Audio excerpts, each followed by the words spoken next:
بسم الله الرحمن الرحيم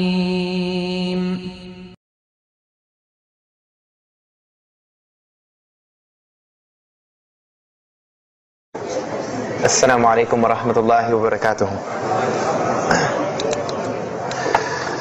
الحمد لله الحمد لله حمدا كثيرا والصلاة والسلام على رسول الله وعلى آله وصحبه أجمعين.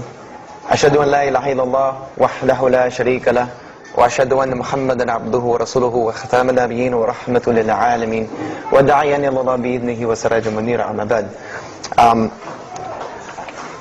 I'm going to tell you tonight about my journey from where I once was as a former Christian youth minister to how I got to where I am now. There's a lot of bumps in the road, you know. It seems pretty clear, yeah, you're a minister and now you're a Muslim, you know, but there's a little bit more to it, inshallah, so just bear with me and hopefully you'll get something out of it, because the point is, at the end, is I want you to get the message behind the story. Because if I was traveling around the country just to tell my story, then I would be wasting time. It's on YouTube, anyone can go get it from anywhere in the world. So inshallah, we're going to begin at the beginning. I was born and raised in Greenville, South Carolina.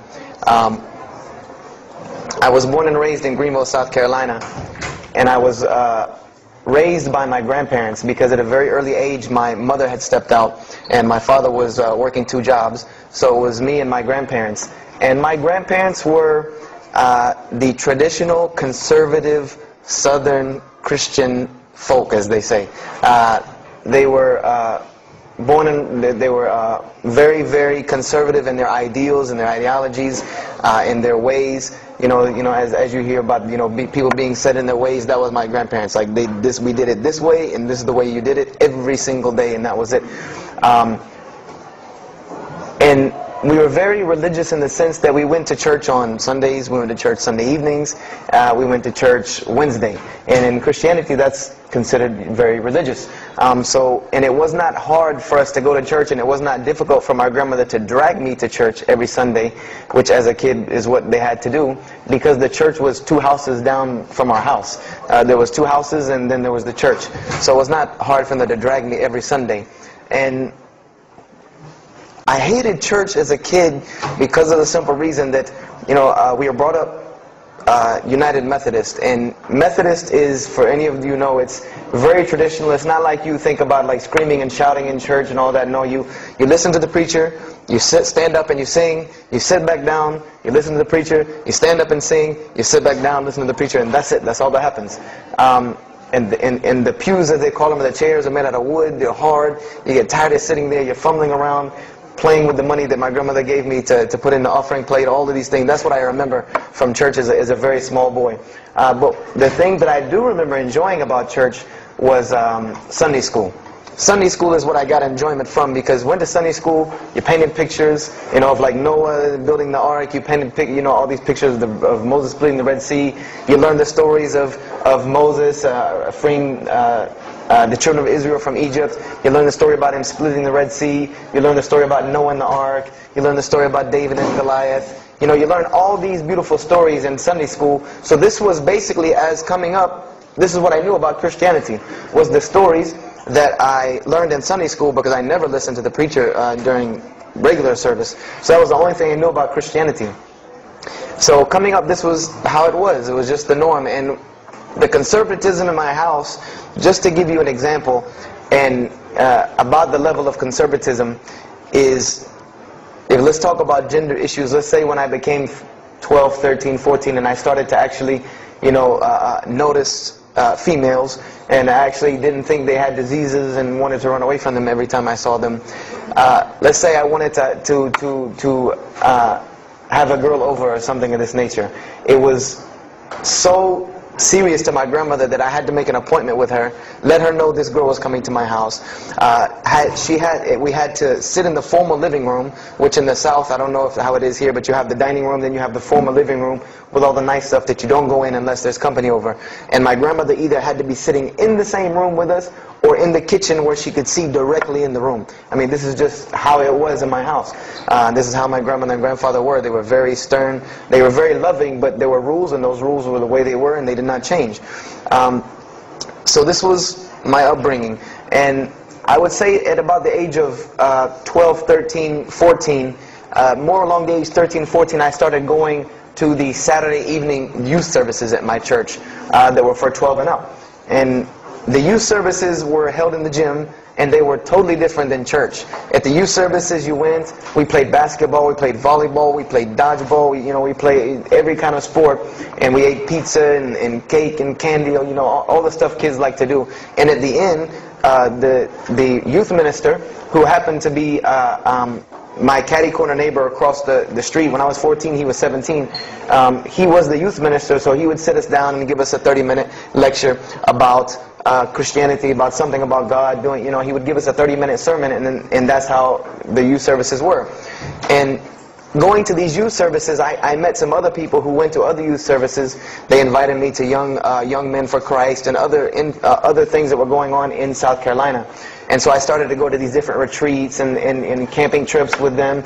And so that is when I would say that I started to become a Christian out of will. I became a Christian because I wanted to, not because it was something I was dragged to do. I started to actually want to be Christian. This is something I wanted to do. I made my own choice and my own decision to do it. So when I turned 15, I started going to high school. And when I was a freshman in high school, my best friend, who was the youth minister, was a senior in high school. And I remember we had a very close bond because I had not had my license yet, so I used to ride with him to school every day. And it was a big deal for me to be able to ride to school with a senior, especially since he had a brand new, or it was a brand new, but he had a restored '67 Mustang, which I've always been a fan of cars when I was a kid. So we had a very close bond, and we were very good friends because both of our parents were very similar. They didn't let us do much. So we spent a lot of time with each other. And when I became a sophomore, he graduated and started to attend Bob Jones University. I don't know if that rings a bell with anyone, but Bob Jones University is a very prestigious conservative Christian college in South Carolina. It's probably the most conservative college I've ever seen. Because the Moody Institute is known as one of the most famous in this country since Chicago. But Bob Jones is conservative to the point to where when it comes to men and women, like men and women are not allowed to get caught talking to each other in a room alone if they're not married, holding hands on campus. The men had to wear button-up shirts or polo shirts tucked in with slacks or jeans. The women had to wear skirts, no jeans, skirts that came down to the ankle, and a shirt that came to the wrist. And this was part of the guidelines for Bob Jones University. You didn't party, you didn't drink, there was none of this that happened at Bob Jones University. And he started going there, and his major was textual criticism. And textual criticism probably doesn't ring a bell with anyone, and to explain it in detail would probably take another entire lecture. But just to give you a brief synopsis of what is textual criticism. A textual critic takes the ancient manuscripts of the Bible, the pieces of parchment that were found all over the world, and he has to learn Hebrew, Greek, Aramaic, Latin, these languages that these parchments have been found in. And he has to take these scriptures and try to find out where they came from, why there are variations in the many different versions of the same parchment. Let's say you have Matthew chapter 1 from the Bible. There might be 5,000 different variant readings of Matthew chapter 1 in 6 languages. And so he has to be able to take all these and sift through them, try to find out why there's so many variations of the readings, and then determine which one is the original. And that's not as easy a task as it seems. You could figure, which whenever the oldest is probably a more original, which is not the case since there are no originals.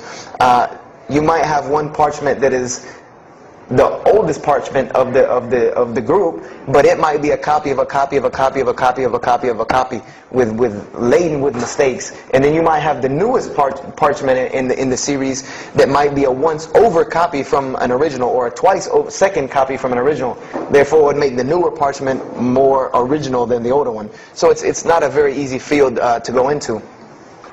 And he started studying textual criticism, and being that I was his best friend, I started studying textual criticism. Whenever he was, doing his homework or research papers, I was right there with him. Whenever he did a homework, he would always let me read it. Or when he finished his papers, he would give them to me.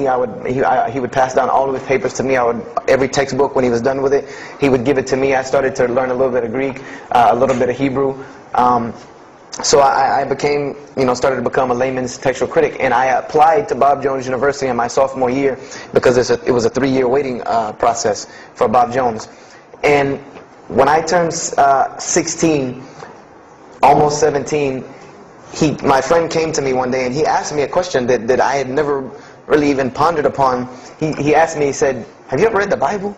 And I said, no, in church. I mean, yeah, we've all read the Bible in church. Your parents make you open it up and look at it. And at the Bible studies I went to, Young Men for Christ, we did have Bible studies, and we'd read a few passages and talk for 2 hours about those few passages.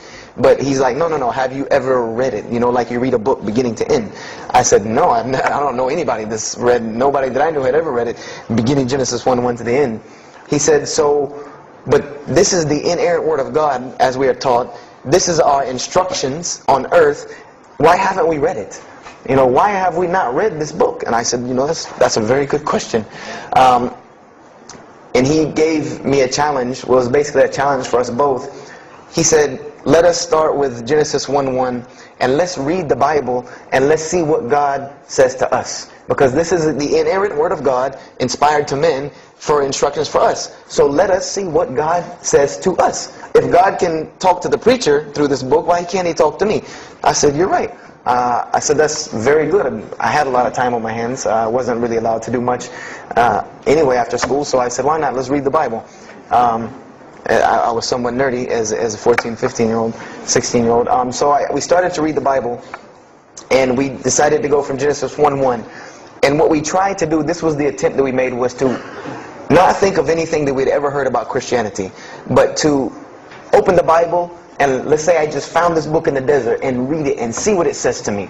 Let it talk to us. So we started Genesis 1:1, and we started reading through the Bible. We did some of it together, and most of it I did by myself, because I'm a very, very quick reader, so I decided to read a lot on my own.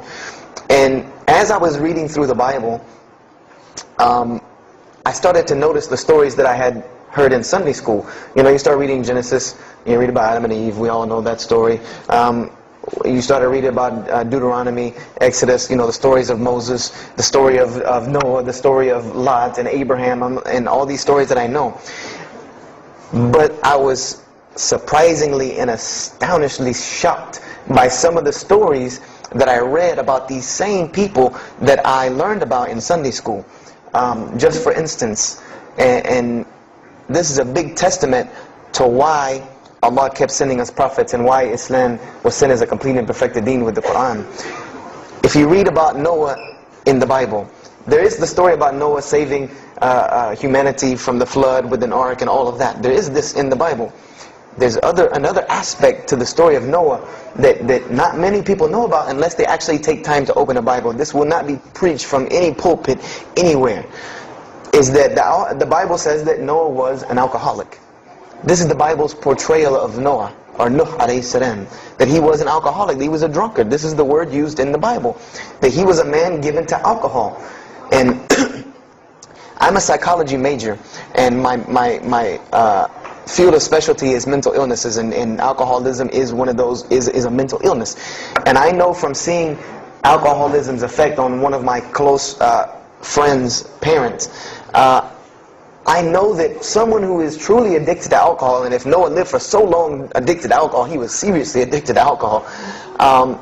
It is hard for someone addicted to alcohol to hold down a 9-to-5 job working at McDonald's flipping hamburgers, much less construct an ark to save humanity from a flood that's never happened. So that stopped me for a moment in my tracks, and I said, Noah was an alcoholic, and it bothered me for a minute, because I said, things started popping in my mind, like, if Noah was a drunkard, how did he know God was talking to him? Because I've seen some people, they're alcoholics, you were just asleep in my dog's food bowl the other night, drooling, and now you're telling me you were talking to God last night. To rationally, that would not make sense to me. That's like, an alcoholic on the street coming to you and tell you God's talking to him. He has this would give this man no validity. This man has no validity with anyone. So I didn't pay it too much attention. It caught me, but I said, you know what? I'm going to keep going, because there's one thing that you don't do in Christianity, And I'll tell you what it is in a minute when I started doing it. Then I came across the story of Lot, or Lut alayhi salam. And we all know the story of Sodom and Gomorrah in these stories, but there's another very twisted story in the Bible about Lot and his daughters. There's a story of Lot and his daughters in the Bible that says his daughters got him drunk one night and seduced him and committed incest with him. This is the Bible. This is one of the Bible portrayals of the prophets of God. The person who saved his family from Sodom and Gomorrah. This is the story that is in the Bible. So I'm catching myself again like, oh, this is becoming a really bad habit that I'm seeing. This is becoming a bad recurrence that I'm seeing over and over again in this Bible. So, you know, after that I started, you know, speeding through some of the other mumble jumble to get to more of these prophet stories. And I got to the story, there are others, and there are some stories in the Bible that are not PG rated, period. They're not rated for talking anywhere. You know, you would need an 18 and up ID card to be able for me to even tell you these stories. So the one that intrigued me, that caught my attention the most, was of my most beloved story in the Bible, and that was of David and Goliath. That was my most intriguing story to me, because not only was, you know, it said that in the Bible that David was a very small man and Goliath was a very big man, and that was appealing to me because I've always been very short, and as a kid I was really short. So, you know, I said this was a very beautiful story to me, just in its prose and in its concept of overcoming. And so I started to read about David. And there are very beautiful stories about David in the Bible. There are indeed. But there is one story about David in the Bible that shocked me to my core. And it's a story about three people. There's three people in this drama. David, Bathsheba, and Uriah. And it says that David saw this woman named Bathsheba. And she was one of the most beautiful women of her time. And she happened to be married to one of the commanders of his army named Uriah. But David on this day decided that he was not able to resist his temptation to be with this woman Bathsheba, so he did. And he committed adultery with her. And knowing that he did this, the way that he decided to cover it up was he sent a letter to the generals of his army saying that when the battle was fierce, for everyone to pull back and abandon Uriah, so that he would be killed, and when he dies then he could have Bathsheba, no harm, no foul.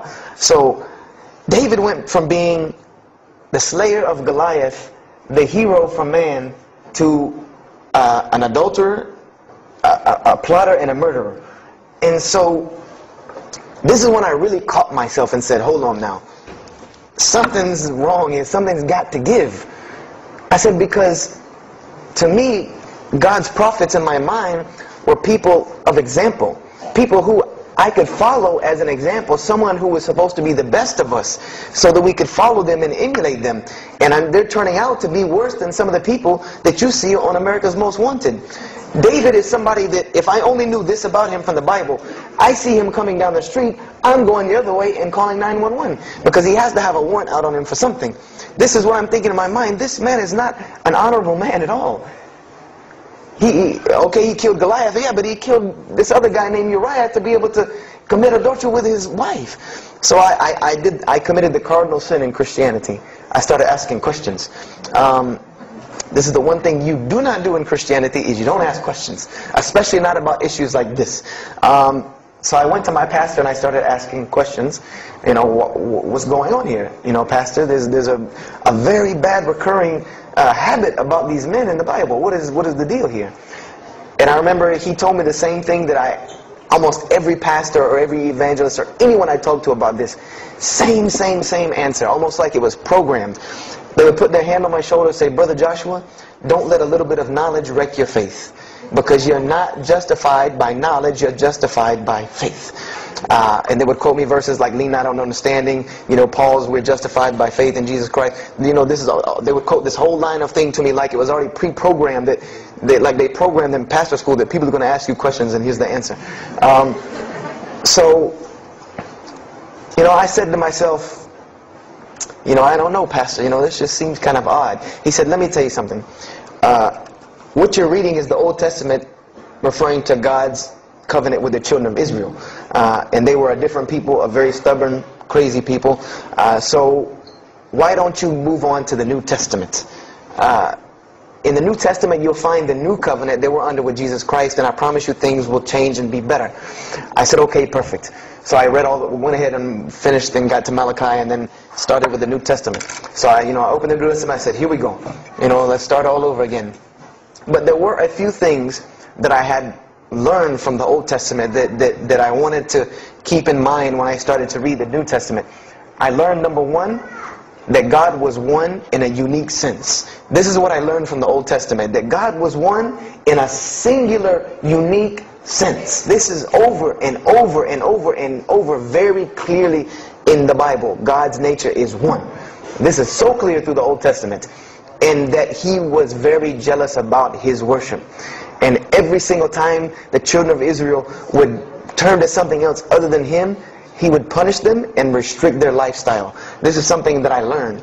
And it kind of, the similitude to me with how God dealt with the children of Israel was, and I hate to use this stark contrast, but it's almost as if one of us went out, God forbid, I hope not, and let's say we went out here and robbed a bank.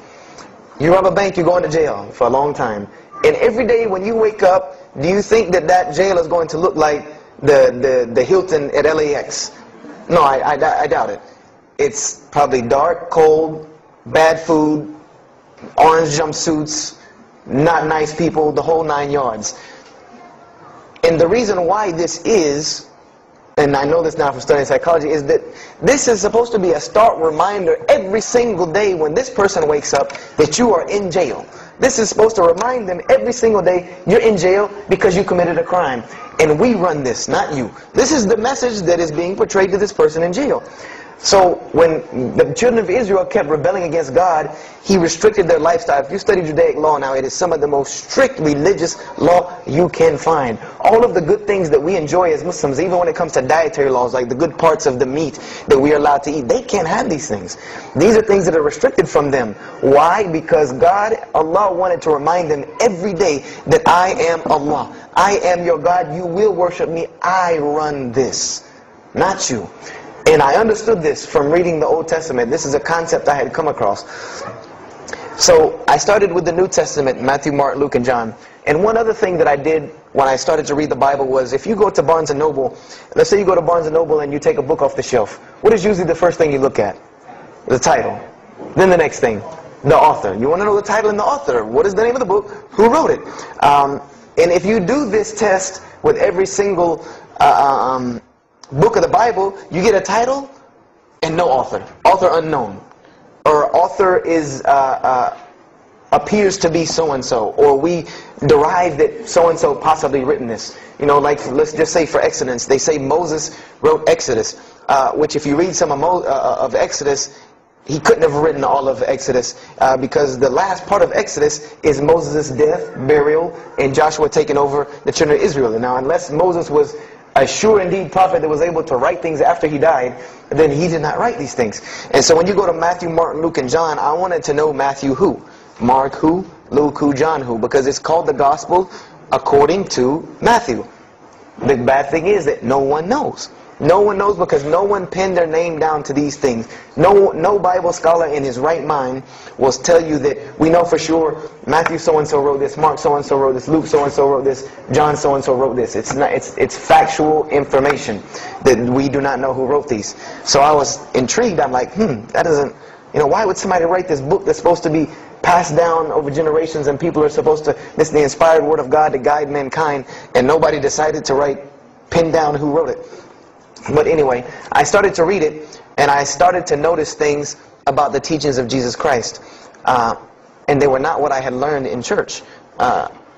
When Jesus spoke, He spoke of the nature of God. And when He spoke of the nature of God, it was the same nature of God that I found in the Old Testament. Jesus said many times that God is one. God is unique. He would even quote from the Hebrew Scriptures. Hear, O Israel, the Lord your God is but one. When He was asked, what is the greatest commandment? Or He was asked the greatest commandment. He said the greatest commandment, and every Muslim should understand these two concepts. This should be nothing new to you. The greatest commandment is to love the Lord your God with all your heart, with all your might, with all your strength, and then to love your neighbor as you love yourself. He said the rest hang on these two, which we know in Islam we have rights of the Creator and rights of the creation. So this was the concept that he was teaching. And he even said in 1 John 5:17, and this was more clear to me than anything else can be, this is life eternal, that they may know you, the only true God, and Jesus Christ whom you have sent. And when you look at that in the Greek and the Aramaic, it is almost exactly to a T of La ilaha illallah Muhammad Rasulullah. Now that I know Arabic and have understood that, very same similar statements. Yes, indeed, there were some implicit statements, Rasulullah. Now that I know Arabic and have understood that, very same similar statements.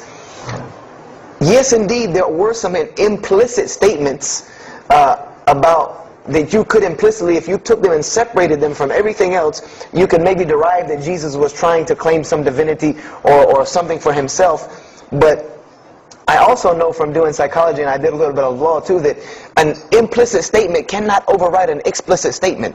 An explicit statement always takes precedence. So if Jesus said God is one, and he allegorically may have alluded to God being more than one, then the clear statement overrides that each and every single time. So this is what I found through the New Testament. And I also found that Jesus taught salvation. But his salvation that he taught was obeying God and following the commandments. This was his mode of salvation. One man asked him, "Good master, tell me how I can inherit the eternal life." He said, "Follow the commandments." Follow the commandments. He even, in Matthew, was so sincere about it. He said, "Whosoever shall follow the least of these commandments and teach men to do so shall be called the greatest in the kingdom of heaven. But whosoever shall break the least of these commandments and teach men to do so shall be called the least in the kingdom of heaven." So this I understood very clearly, that Jesus taught the same nature of God that was in the Old Testament. He taught that the salvation lied in worshiping God and following the commandments. This I understood. Matthew, Mark, Luke, and John were very clear about this. You know, there were other things, the only begotten Son, you know, but these things were not in red letter, so I did not give them as much weight as what I did to the actual words that Jesus Christ was saying out of his own mouth. So I read Matthew, Mark, Luke, and John. All of it was saying the same to me. I said, and I was thinking to myself, this is not what I was taught about Christianity. You know, you're taught that God is 1 and 3, 3 and 1. You know, 1, 1, 1 equals 3. You know, Father, Son, Holy Spirit. Jesus died on the cross to forgive your sin. You know, and there was another thing that I noticed from the Old Testament, and this is a beautiful lesson to Muslims, because you're asked this all the time, especially when it comes to dawah. And I never put 2 and 2 together until I learned Islam and then read the Bible one more time, is I wanted to know why the Jews wanted to crucify Jesus so bad. Why so bad? They could have just mobbed him anywhere and killed him on the street. It's not like he had clans like the Arabs that would have come and backed him up. I said, why didn't they just kill him? You know, why were they so strict and sincere to tell Pontius Pilate, you got to kill him and you need to sanction it? We can't do it, but you need to sanction it to kill him. And now I understand it, was that Jesus had a mission, and that mission was to share God with the world. And Paul even kind of tells on himself in his book of Galatians as to why Jesus was meant to be crucified, or the Jews wanted to crucify him. Paul said that the crucifixion is the stumbling block for the Jews. And he explained in Galatians that Jesus Christ, and this is how he tried to roundabout explain it, was cursed for us, to remove us from the curse of the law by taking this curse upon us, for it is written, and he quoted the Old Testament, everything that hangeth on a tree is cursed. So I went back and studied the Old Testament and Judaic law, and I realized that people who were crucified, that was considered a curse upon them. You had to do something pretty serious to get crucifixion, because it was considered a curse from God. It was part of their law that when someone is crucified, that person is cursed. So wherever they buried these criminals, like in the graveyards in Israel, in Jerusalem, in Palestine, where they buried these criminals that were crucified, this was considered cursed ground. This was considered ground that you didn't go on, and you did nothing here, because these people are cursed by God. So I started to put 2 and 2 together. That it's not that they wanted to kill Jesus, because they could have just killed him. They wanted to disprove who he was. This was their point, was to disprove who this man was. He said he's the Messiah. They wanted to disprove it, and they knew if you can crucify Jesus, he can't be the Messiah. He cannot be our Messiah if you can crucify him. And even if he is, if we can still force our crucifixion on him, then that'll detriment his message. So they understood this and knew this, and this is why they wanted to crucify him. And this is exactly why Allah saved him from it. Because everyone asks you, why did Allah save him from the crucifixion? Because you cannot crucify. That was part of his law that he came to fulfill, that he could not be cursed according to this law. He said, I have come to fulfill the law. To fulfill it. Therefore, he couldn't be cursed according to it. And this is why he went to the Garden of Gethsemane and asked God to remove this from him, because he knew how detrimental this was to his message of crucifixion. So I began to see all of these things. So I started to read. I got to the book of Acts and started to read the writings of Paul the Apostle. And things went from this to this. It went from one way to another way. It went completely flipped, turned around. The entire teachings went from obeying God, worshiping God, following the law, to worshiping Jesus Christ and abolishing the law completely. Paul even wrote to the Galatians, "Oh, you foolish Galatians, why are you still following this cursed law?" Jesus Christ came as a curse to remove us from the affliction of this curse. So I said to myself, but Jesus just said a few books before this, that whosoever shall break the least of these commandments and teach men to do so shall be the least in the kingdom of heaven. And here you go, Paul preaching this gospel to abolish the law. So I even asked, what is going on here? So I started asking my pastor, and my pastor said, now you're getting into deep water. You know, now you're starting to question the New Testament. You really have some issues. You know, they even thought that I might be, you know, possessed and all kinds of things. So I had a very big conflict going on inside of me, and my friend took me to his textual critic teacher, his professor. And what this man told me probably wrecked my faith in Christianity. And I always say, I doubt he would be very happy me traveling around the world telling people that a Christian professor from Bob Jones University wrecked my faith in Christianity. But he did. Because what I asked him was, what happened to all these contradictions? You know, in the Old Testament there are many contradictions. If you study Hebrew language, you'll understand that when you read some of the Old Testament or the Torah, that there are some parts of the Torah that you can see is the most beautiful Arabic that you can see, just the most beautiful Hebrew that you can see, just like when you read the Quran. It's very beautiful Hebrew. And then 2 chapters later, you'll see Hebrew that looks like a broken 3-year-old who is trying to scribble some Hebrew down. It looks very colloquial, very dialectic. You can tell it's not the same person speaking. So I went and asked him about all this stuff I saw. And he told me, he said, what you have is a book written by men over centuries and centuries and eons and eons.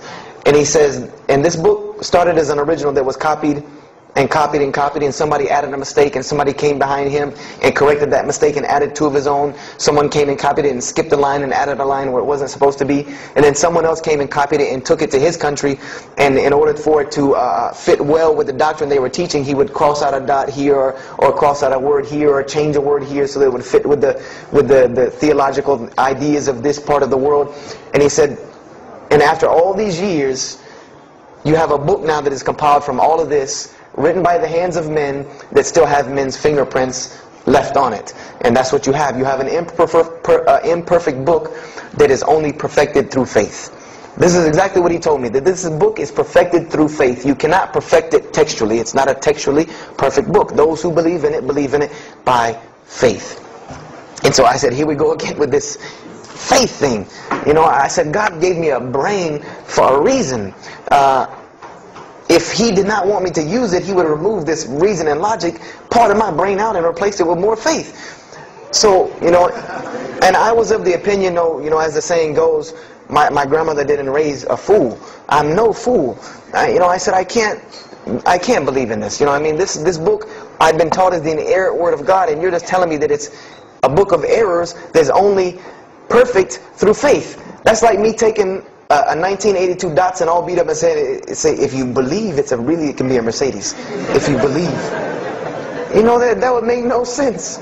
You can't take a car to the car dealership and say that. No, if you really believe it, if you look at it right, it's a Mercedes. So I said, no, you know, this is a book full of errors. And God's religion is perfect. If God has a religion, it's perfect. If He has a book, it has to be perfect because He is perfect. So I left Christianity completely. And I decided that I was, I had learned some concepts from the Bible. God was one. You couldn't fool me with that. I had also concepted that there should be nobody standing between me and God because He created me without permission from anyone. Therefore, I don't need to be taking permission from someone to go to Him. If I had to be forgiven for something, it should come from Him, because on the Day of Judgment, it's going to be me and Him alone. And I didn't know about God's prophets yet. I had my doubts and persuasions about that. So I decided to start searching other religions. I went back to Judaism. I studied Judaism. I found the same thing that Jesus taught about two spiritual Jews that leave the law, and Jews that were so caught up in the law that they left no room for spirituality. I studied Buddhism, Hinduism, Taoism, Confucianism, Wiccan, Bushido. Everything I could get my hands on, every type of ism or religion, I studied it. But there was one litmus test that I used for every religion. And whenever I met them, or the people or whatever about this religion, I would always ask them, do you have a book? Do you have a book? Because another thing I had come to the conclusion of is that if your religion is true, you should be able to tangibly hand me something and show me that this religion is true. Give me something that I can see. I don't want to hear that faith stuff anymore. I heard that all my life, and look where it got me. It got me thinking I'm driving a Mercedes running around in a 1982 beat-up Datsun. I said, no, you have to show me.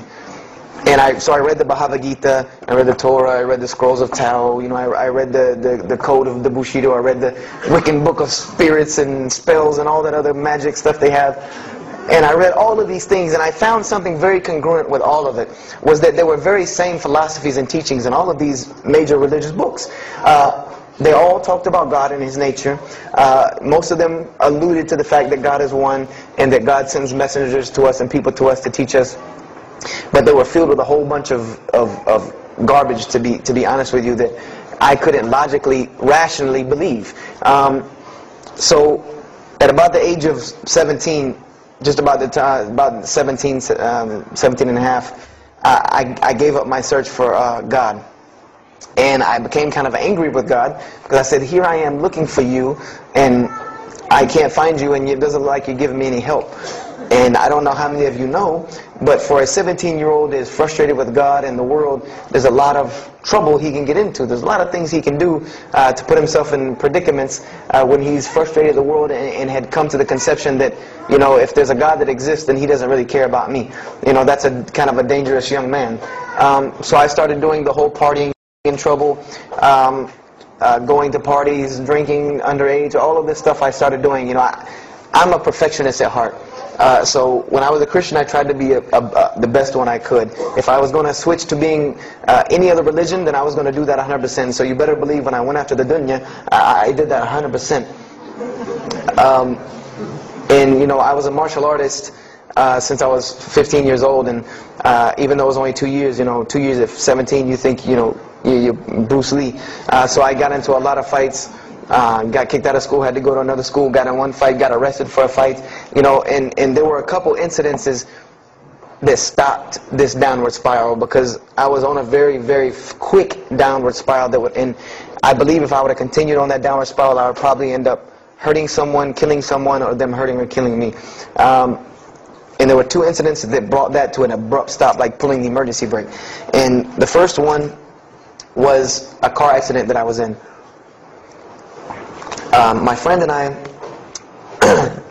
were on the way back from Clemson University from a frat party, and we were driving up 385 in South Carolina, and we were both highly intoxicated, and I decided that night that he was driving, I decided to put my seatbelt on for the only reason that I kept falling over when I fell asleep without the seatbelt on, because I didn't really believe in the seatbelt thing, because I said if I'm going to die, I'm going to die. That was the conception that I come up with, that if it's time for me to die, it's time for me to die. I didn't believe in the whole tying your camel thing.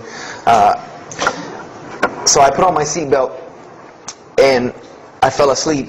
And the next thing I know, I remember waking up with the car shaking, and I woke up to grab my friend because I thought maybe he had fallen asleep. But when I woke up, the only thing I saw was the tree line and then the pavement coming right at my face. and the window smashing and the car flipping, the whole 9 yards, and us landing in a ditch. And I remember getting out of the car. That was the first thing I thought. You know, number one, I couldn't believe that. You know, you don't really think about, oh, you're alive. No, you just move. I jumped out of the car and realized that I had jumped out of the back of the car that wasn't there anymore. It was still in the median on the other side of the highway, and the front part of the car was over in the ditch.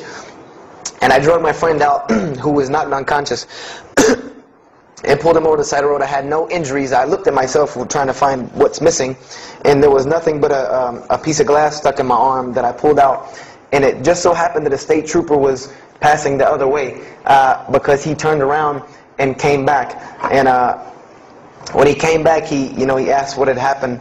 And the first thing he asked me was, did you see what happened? Because there was other people who would pull over, so I guess he thought that I was a bystander, because I started to walk towards him. He's like, did you see what happened? You know, where are the people? I said, yeah, I really saw what happened. I was in the car. You know, and he was like, you know, as they say, like the color drained out of his face, because he was shocked. He said, "There's no, how were you in that car?" You know, and of course they took to the hospital. My friend got arrested, DUI. But before he put us in the ambulance, he was a man of God, because he looked at me and he told me, he said, young man, you better realize that you're on this earth tonight for a purpose. The only reason you're still alive is that God has a purpose for you.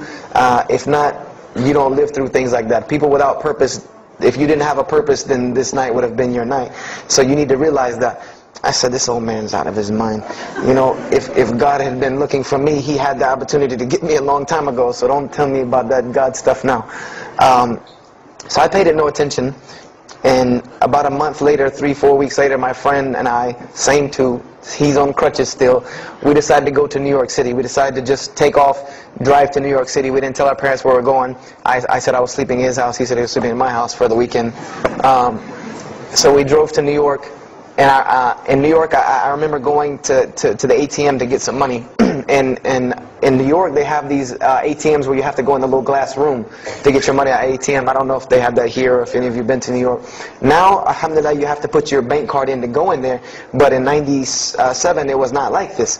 You went in, and it was almost like the game Mousetrap, because you go in, take out your money, criminal comes right in behind you. There's nowhere for you to go. You know, there's nowhere to run. So I went in and I took my money out of the ATM, and I heard the door open behind me, you know, so I turned around, you know, I thought somebody was coming in behind me, and there was a man who put a gun to my face, and he must have really needed this money, because he didn't ask me anything, he didn't say a single word.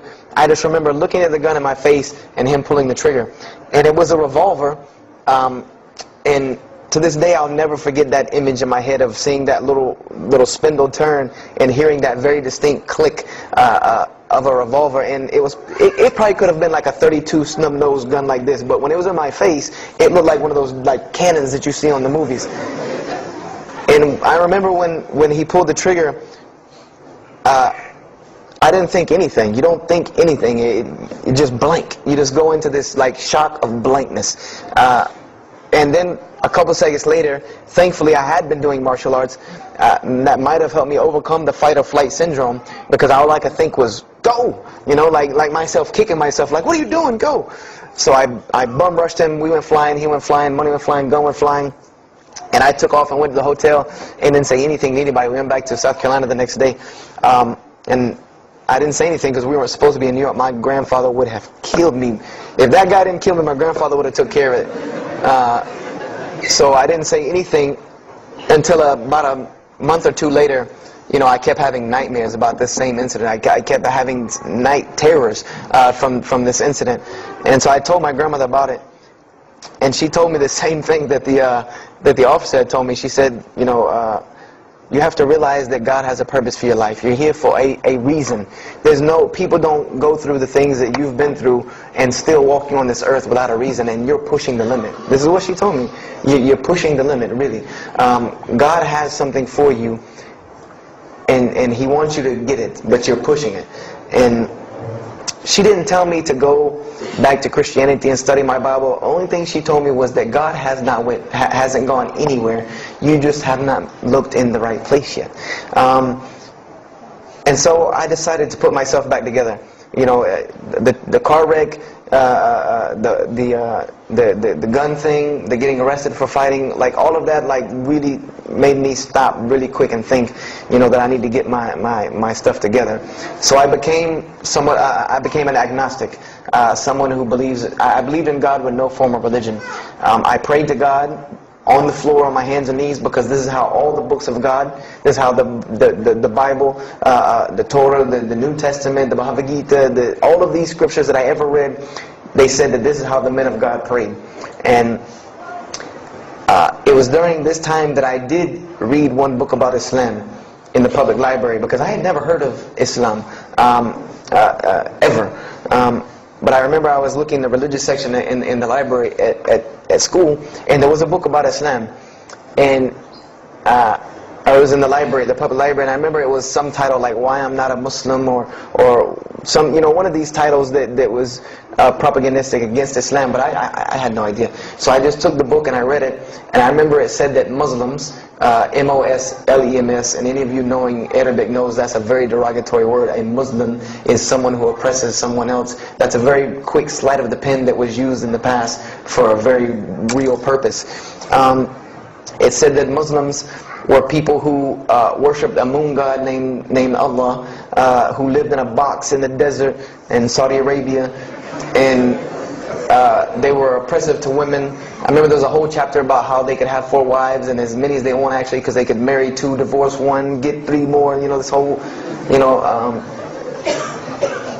And it said that, you know, I remember the one thing that really caught my attention was the whole chapter on jihad, where it said that Muslims were allowed to kill non-Muslims at any time, at any place, without discretion, and it was an honorable act, and not only would they go to heaven before it, but they would get 70 virgins on the way.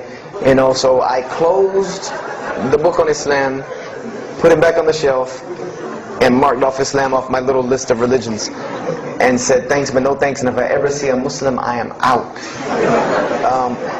And I said I'm pretty safe in Greenville, South Carolina. I had never seen a Muslim ever. So I said, you know, I don't have to worry about running into no Muslims, thank God. So, you know, I started, you know, just worshiping. You know, I tried to just be a good person, you know, pray to God, ask Him for guidance, try to be a genuinely good person. And I remember what changed is when I met a Muslim. I met a Muslim who I had met a couple of times at school. We had went to school together, and I knew him, but I never knew that he was Muslim.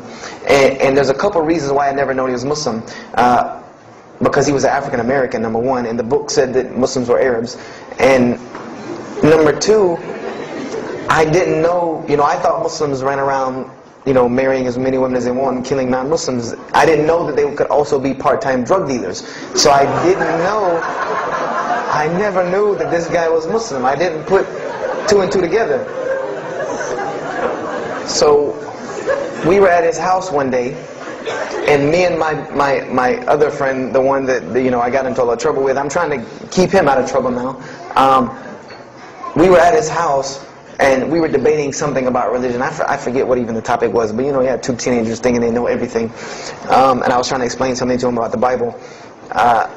And that guy came in and was listening. He said, "Have you ever heard of Islam?" I said, "Yes, I've heard all about Islam."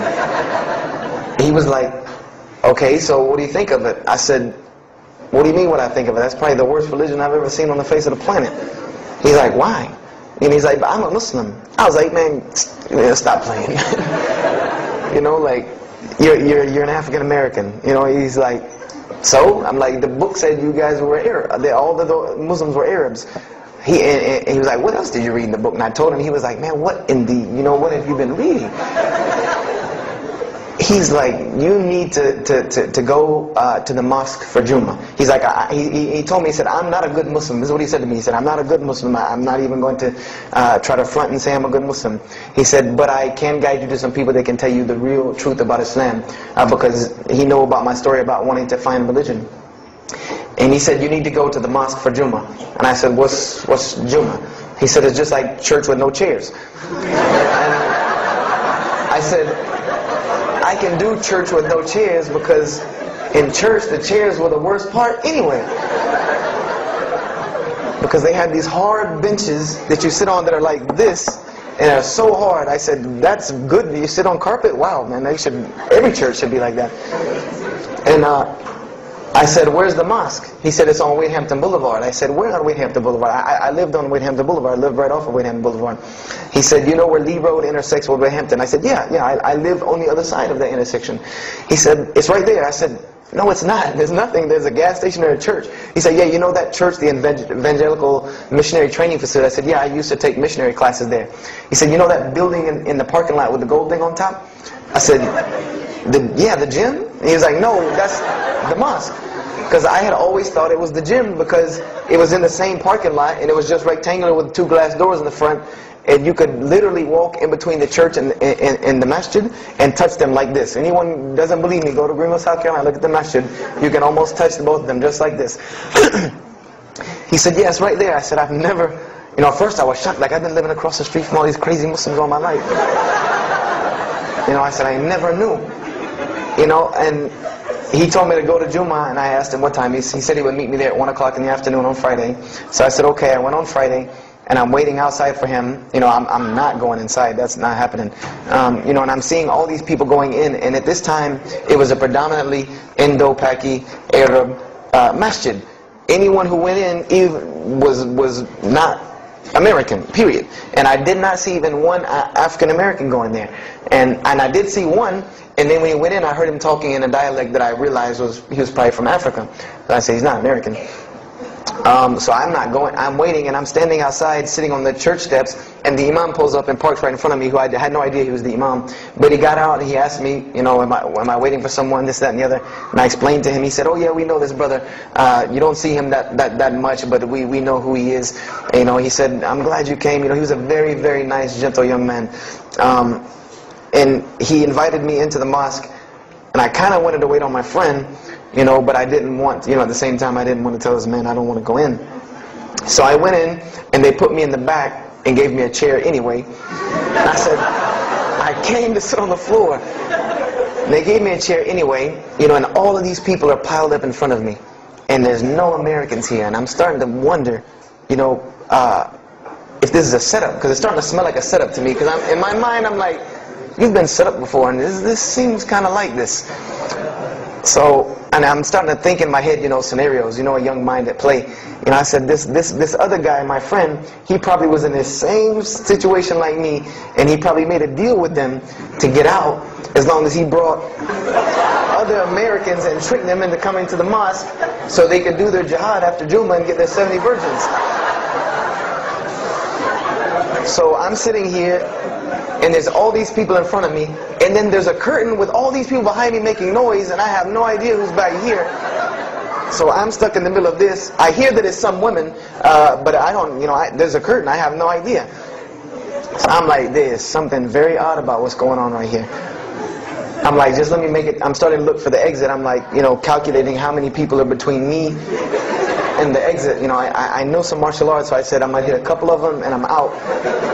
And then the imam came, and I just now realized that he was the imam because he got up on the minbar, and they started to call the adhan. And I said, okay, that man seemed nice. He seemed genuinely nice, so I felt a little more comfort. And then he got up after the adhan, and he started his khutbah. Inna alhamdulillah nahmaruhu wa I said, oh my God. I said, I bet you he's talking about me. And he's being forceful. He was getting loud and banging on the minbar, and he's pointing in my direction. I'm like, oh man, I gotta get out of here really quick. I said, well, I'm gonna take my chances with the women behind me. I'm going through the curtain. And then he started to, when he got done with his Arabic tirade, he started to explain it.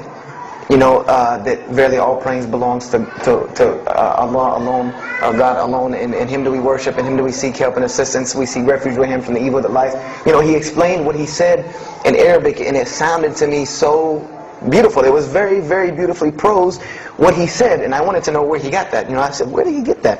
Because it was only about God and about the nature of ourselves. All of us should know that the beginning of the khutbah, and he quoted the 3 verses from the Quran. O you who believe, fear God as He should be feared and do not die. And instead of a state of submission to Islam, he was a very wise man, because he translated everything. It was almost as if he knew I was there and translated everything for me, you know.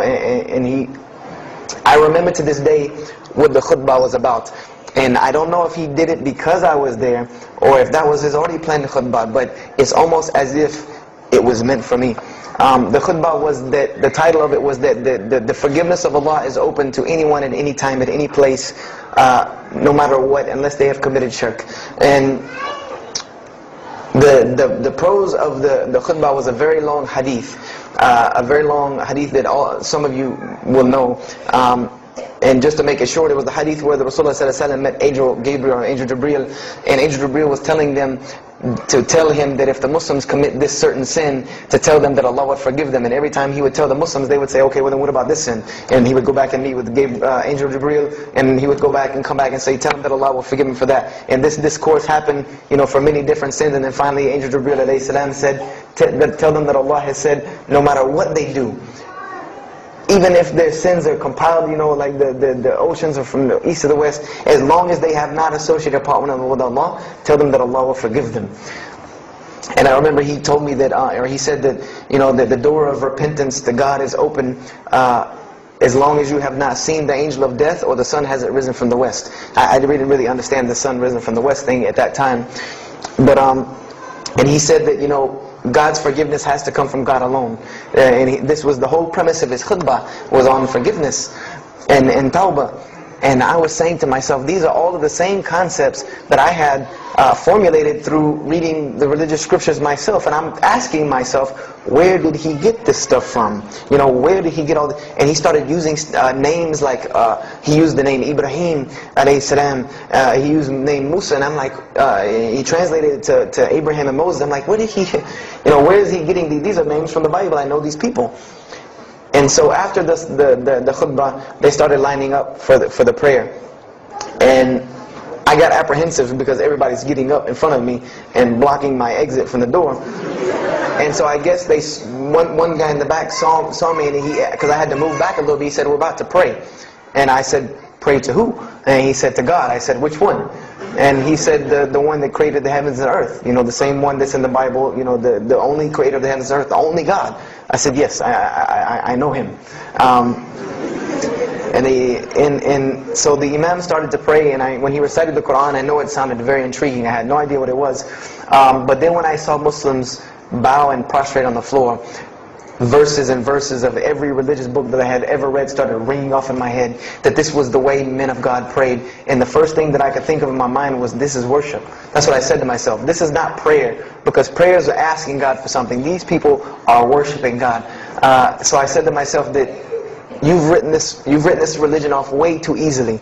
I thought I was a much more open-minded person than that, and I was ashamed of myself that I had written it off with just one little book. You know, I'd put all these studies into the other religions. I read this one thing about Islam and was done.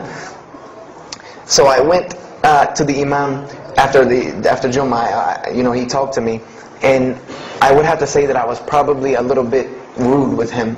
And I asked him to forgive me. You know, I saw him a few years later. I said, you got to forgive me for the first time you saw me. Because he started telling me, you know, would you like to know a little bit more about, he had a very heavy accent, he was an Egyptian brother. Would you like to know a little bit more about Islam? He tried to give me some pamphlets. I said, no. I don't want any of this right here. I said, do you have a book? This is what I wanted to know. Do you have a book? Can you give me? He said, yes, we have a book. I said, it's called the Quran. I said, can I read it? Is it in English? Can I read it? He said, sure, you can read it. And then he tried to explain it to me a little bit, how it came by. I said, nah, just give me the book, because the book should speak for itself. So I took the Quran home, and on Friday night I started to read it, because this is a book I had never seen before. And I was very interested. So I went home and I opened the Quran, and I read the Fatiha. It seemed to me kind of like the Lord's Prayer. You know, it was a little similar to what I found in the Bible. But then I started to read Surah Al-Baqarah. I started to read Surah Al-Imran. And I started to see names that I had seen before. I started to see names like Abraham, Moses, David, Jesus, Yahya, John the Baptist, Zechariah, Mary. And I said, I know all of these names, but there was something different about these people in this book. The prophets that I found in the Bible were people that were deplorable, of not very character. These same men in the Quran were someone who were at the highest echelon of moral character and moral fiber. They were someone that was an example to be followed because they lived the message that they preached. Therefore, they were able to be followed and emulated. So, I read all of these chapters and I read the story of Jesus.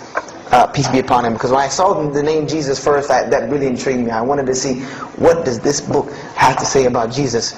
And I read the story in Ali Imran, and I read the story in Surah Al-Maryam, and it was more beautiful than anything I had ever read in the New Testament, or any nativity story that I had ever heard. It was more beautiful than that times 10. I remember the only thing that I could capture in my mind was the miracle of how, because in the Bible you never really figure out the conflict of how Mary gets over this finger pointing at her about her coming with a baby and she's not married. There's no real end to that. There's no real defense for her from this in the New Testament. But the Quran is so explicit and so clear that Jesus' first miracle was to speak from the womb, to speak as a baby and defend the honor of his mother. Something that you cannot deny. Something that you cannot deny about her, who Mary was, when you have this baby speaking on her behalf. So I would say I read the Quran entirely in 3 days. But that first night, after I had made it through Surah Al-Imran, my heart was already given to this book. I didn't know what it meant to be a Muslim. I didn't know how to be a Muslim. I didn't even know what that meant. But I knew that whoever it was that followed this book, I wanted to be like these people. I wanted to be like the people that I read about in this book. These were people I could follow. These were prophets. This was a book of guidance. And this was something that the book is calling and appealing to me. That if you don't believe in this book, you never see that. I've never seen this in any other scripture. The direct challenges that are in the Quran, that if you don't believe this book is true, put it to the test. Put it to the test. And this was something that was so astounding to me, that God is telling you over and over again, if you don't believe this is the truth, test it. Bring me something else like it. Test it. Put it to test. If it was written, if there was more than, all of the analogies about God, everything was so logical, so rational, so reasonable in my mind, that it was like 2 + 2 = 4, and that was it. There was no 1 + 1 + 1 = 3, egg, yolk, water, fight. There was none of that foolishness. The Quran was very direct and very straightforward in its teachings.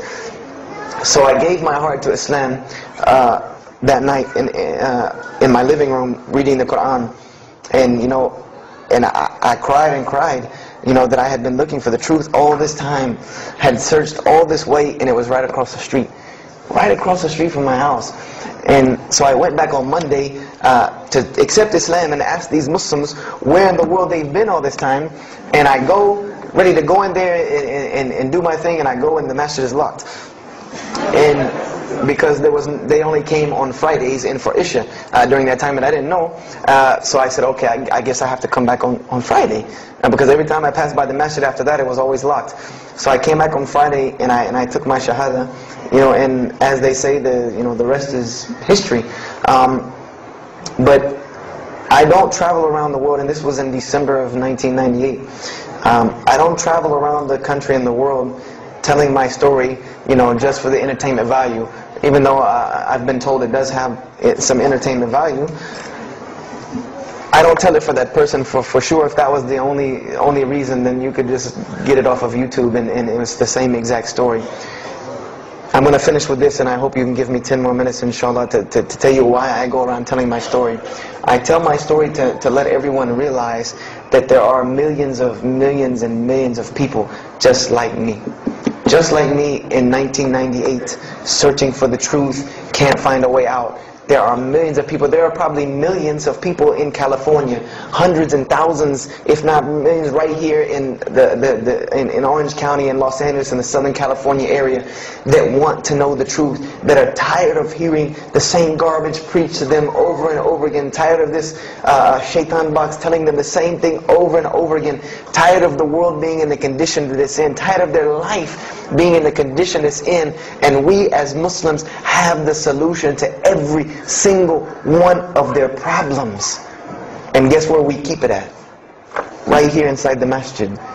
Right here inside the masjid, we have all of this truth. We have the solution to every problem in the world. You want to solve the world hunger? The problem of world hunger? Islam has the problem. You want to solve the problem of world poverty? Islam has the answer. You want to fix the economic situation of this country? Islam could fix it tomorrow. And this was in an op-ed piece in the Washington Post. In the Washington Post, there was an op-ed piece that the two markets that are falling apart in this country are investments and housing. And there are two people in this market that while the rest are bottoming it out, this market is steadily climbing. It's not getting rich overnight like people want to, but it is continually going up, and that is Islamic financing and Islamic housing markets. These two things are so steady and so strong that economists in DC are trying to figure out how they can take some of these Islamic principles, from these investing and housing firms, and plug them into this system to give it some stability, because they realize that you won't get rich overnight in the Islamic system, but it will be stable. It will be something that will give stability. So they are starting to find out that Islam has the answer and the solution to their problems, but we already know this. We already know this, that we can solve every world problem with Islam. We'll put an end to it. But the problem is, we're hiding it from the people. Unfortunately, willingly or unwillingly, knowingly, unknowingly, we are hiding this from the people. And there's a statement in the Quran and that Allah warns the Jews about what they did with their religion. And there's a statement that is left in the Quran for us, that verily those who conceal the evidences and the clear proofs, after we have made it clear for them in the book, they are those who are cursed by Allah and cursed by those who curse, unless they repent and reveal that which they have been concealing. Those I will accept their repentance, because I am the one who accepts it, the most merciful. We have become guilty just the same way the Jews have of hiding the truth about their religion. When they saw the Prophet Muhammad ﷺ, they knew the truth and wanted to hide it. People, we know the truth about Islam, and we are hiding it. We as Muslims are running around begging Allah for dignity and honor and help when He has already given it to us in this deen. Everything that a Muslim could ever want has already been given to him in this deen of Islam. Anything that you ask Allah for, there is an account set up for you to go take it out of. You just got to find it where it's at. And any of you, I'm not going to go through the ayahs for they're too long, but if you want to know the solutions to every one of your problems in this world and the hereafter, just go read Surah Al-Saf, ayah 10 through 13. Very, very easy solution. If I had the time, I would read them to you, inshallah. But we have the cure to every disease in the world. And we're not giving it to the people. And I want to use this as a parable because I really want this to hit home with you. Let's say, what is your name, brother? Abdullah, mashallah. Let's say me and Abdullah are best friends. We're brothers in deen, we're roommates. And we've been roommates for years and years and years. And let's say brother Abdullah has contracts an illness, a disease that is one of the most painful diseases that any human being can ever go through in his life, and it's not something that is going to kill him quick. Let's say this disease is going to suffer and fester with Abdullah and make him not be able to eat, sleep, nothing. He's just miserable all the time. When I come home in the evening, he's rolling around on the floor in pain. And let's say I know him in this condition, and let's say one day I come across the cure for his disease. Someone tells me that if you give this to Abdullah or anyone like him, he will be instantly cured and he will never suffer again. And let's say I take that and put it in my pocket and I don't give it to Abdullah. Why? Why don't you give it to Abdullah? Well, number one, I'm way too busy. I have 2 jobs, going to school, I have a long commute back and forth, I got to drive up and down the 405 every day. I don't have time to give Abdullah this medicine, man. If he wants the medicine, he'll go get it himself. I don't have time. I'm really busy. Number 2, I'm not a doctor. I should not be prescribing Abdullah medicine, and I'm not knowledgeable in medicine. He should, if he wants help, he should go see a doctor. I'm not a doctor. Number 3, Abdullah's, please forgive me, but Abdullah's kind of stubborn. He doesn't really listen very well. He probably, he's kind of set in his ways. So even if I tell him this medicine is good for him and it'll cure him, he probably wouldn't even take it anyway. So why waste my time? Do any of these excuses sound familiar? And let's say I don't give this medicine to Abdullah and he dies. And let's say he dies the most painful death that you can ever imagine. I want to ask you a kind of rhetorical question. I want to ask you kind of a rhetorical question. Do you think on the Day of Judgment that Allah is going to call me and Abdullah up and ask him about this incident between me and him because I've oppressed him? I have oppressed him. I've allowed him to suffer knowing that I could ease his suffering. I'm sure Allah is going to ask us about this. But you know the beauty about Islam is that if Abdullah was a good Muslim, bore this disease patiently and died, he dies as a shaheed, inshaAllah. And on the Day of Judgment, this is how beautiful Islam is. That he could very well come before and Allah ask us about this, and Brother Abdullah say, you know what? Allah, I forgive him. So you forgive him. This is the beauty of our religion. And Allah will forgive me. But the disease I want to tell you about is the disease that every single non-Muslim walks around with every single day, and they don't even know it. It has no real physical symptoms, and that's the disease of shirk, the disease of being jahl, being ignorant about Allah subhanahu wa ta'ala. Allah gives them life, and they worship someone else. Allah feeds them, and they thank someone else. He created them and fashioned them in the womb of their mother and knows them better than they know themselves. And they have no idea who He is. They don't even know who He is. If that doesn't pain your heart to see a person in this condition, then for sure the hearts have become hardened. Because when I see non-Muslims, especially when I sit in places like airports, I see this disease. I see it on them. I see them walking around with it. And there's so many of them passing me, I think to myself, there's no way I could talk to all of them. There's nothing I can do.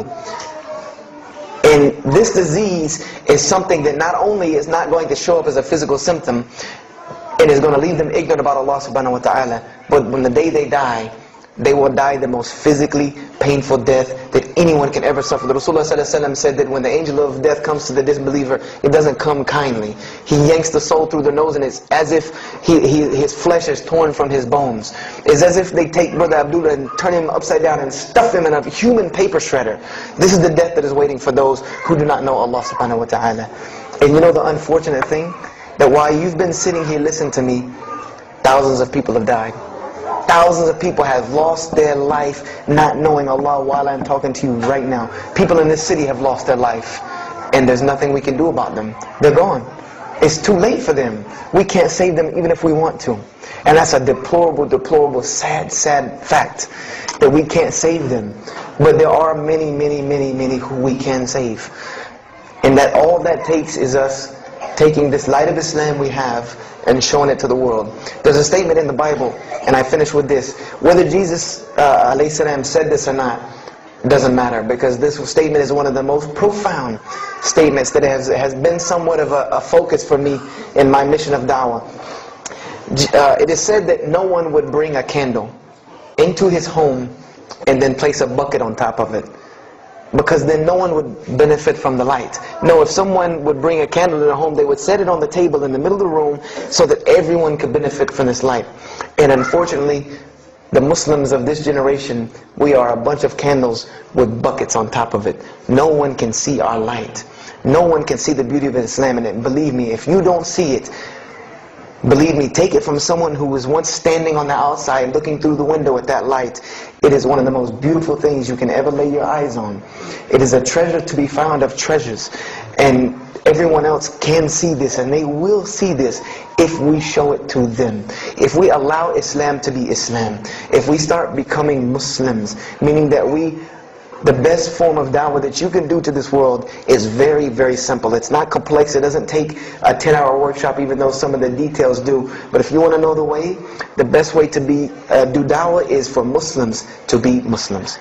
That's it. Study our history. Study the history of Islam. Why was the world conquered by Islam? Not through military campaigns and wars, but through Muslims being Muslims. The most populated Muslim country, Indonesia, was because of Muslims being Muslims. A few Muslims deciding to get up off their behinds and go to another country and live their life as Muslims, not shaving off their deen to be pleasing to those people, but being Muslims. And when the people asked them and inquired, what is it about you backwards Arabs that we've heard all these crazy things about? Now you come out of the desert with pristine moral and character, and you have better ethics and morals than we do. What is it that's happened to you people? And their answer was, La ilaha illallah, Muhammad Rasulullah. That we believe in Allah and He has sent us a man named Muhammad, and we emulate his lifestyle. That's why we're like this. This is what conquered the world for Islam. This is what conquered people's hearts for Islam. Was the truth and the beauty of it, and its simplicity of its message. This is what brought me, and this is what the world needs. With all of this foolishness going on in the world, this is what it needs, the simplicity of Islam, whether they want to hear it or not. They know it in the bottom of their heart. When you show them the truth, even if they turn away from it, they know it's the right thing. They know it's the truth. And on the day of judgment, you can stand before Allah subhanahu wa ta'ala, having washed your hands and saying that I did my job. And I finished just one more thing. I finished with this. If you don't believe this is important, if you don't believe this is one of the most important things you can do as a Muslim, then the last statement of Prophet Muhammad ﷺ to the Muslims as a whole, he gave his farewell sermon. And we know that what his farewell sermon was a summary or a synopsis of what Islam is and its general principles. And he knew this was the last thing he was going to say to the Muslims as a whole. And how did he end this sermon? Those who are here, pass this on to those that are not here. For verily it may be that the last one that hears my message may understand it than those right here among us. He gave a command to those Muslims to pass it on, and for those Muslims to pass it on, and for those Muslims to pass it on, until there was no one left to hear this message. This was a command he gave, the last command he gave to this ummah as a whole. And then what happened? He pointed his finger to the heavens and said, "O Allah, bear witness that I have indeed conveyed your message." And upon saying this, what happened? Allah revealed the surah, "This day I have perfected for you your deen, and completed my favor for you, and chose for you Islam as your religion." And the last statement that Prophet Muhammad ﷺ gave to us before this was revealed was that we must pass this message on. He gave us that duty. He took that duty that was only reserved for prophets. No one else, no other. If you don't believe me, go read Surah Al-Bayna about what was commanded of the other nations. No other nation was given this opportunity and blessing to pass on this deen except us. Because there are no more prophets coming. So the job falls on our shoulders. Qurans are not going to fall out of the sky and hit people when they're walking down the street. This job has now become ours. And just like if the Prophet Muhammad ﷺ had not done his mission, he would have been accountable before Allah. If we do not do our job of spreading this message of Islam, we will stand before Allah on the Day of Judgment. Don't be the person standing before Allah on the Day of Judgment and your neighbor that you've known, your co-worker that you've known 10, 15, 20 years come and find you and tell you, you knew this day was coming. You knew this day was coming and what was going to happen to me, and you did not say anything to me. And those people will complain to Allah about us. They will complain to Allah about us. Because we have the truth right amongst them, and we're not giving it to them. We need to stop hiding it in our masjids, in our homes, in our hearts, and we need to give it to the people. It's beautiful, trust me. Just hand it to them. Just hand it to them. I promise you they'll take it. Because it's something that is so pure and pristine.